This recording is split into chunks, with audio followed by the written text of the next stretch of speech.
सोनियाज recipe आवडतात ना, तर चॅनलला सबस्क्राईब करा आणि बेल आयकॉनवर क्लिक करा. आणि खूप खूप धन्यवाद आणि शुभेच्छा. आज आपण पनीरची भाजी आणि त्रिकोणी पराठा कसा करायचा ते बघू.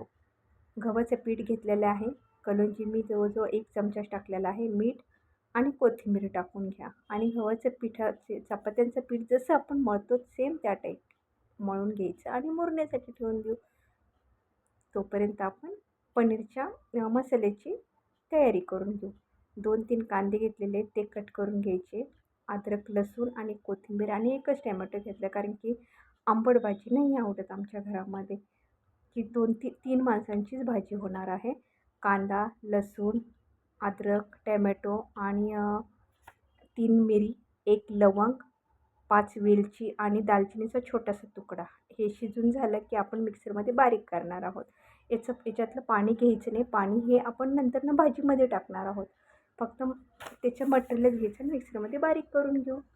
आता आपण पनीर कापून घेऊ. पनीर तुम्हाला जेवढे मात्रामध्ये पाहिजे तेवढं कापून घ्या. मी हे जवळजवळ अर्धा किलो पनीर आहे, तर एवढं मी घेणार नाही आहे. मी पावशेरच घेणार आहे.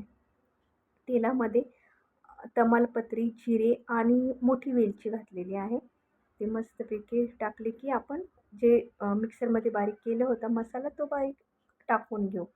धना पावडर, मिरची पावडर, हळद आणि गरम मसाला टाकलेला आहे. तो व्यवस्थित हलवून घ्या. आणि पाणी असल्यामुळे त्या मसाल्यामध्ये पाणी आहे ना, त्यामुळे मसाला खूप उडतो, तर झाकण लावून थोडंसं शिजवून द्या. पनीरचा मसाला असला घरामध्ये तर टाका, नाही तर घरातला आपला गरम मसाला नी पण भाजी खूप छान होते. आता आपण ते पाणी टाकून घेऊ आणि मग नंतरनं पनीर टाकून घेऊ. मी पनीर तळत नाही, कारण की तळलेलं पनीर आवडत नाही आणि आपल्याला हॉटेलमध्ये सुद्धा असंच पनीर भेटतं. त्यामुळे हॉटेलसारखी सेम अशी भाजी होते. त्यामुळे मी कधीच पनीर तळून घेत नाही आणि माझ्या मुलांनाही आवडत नाही.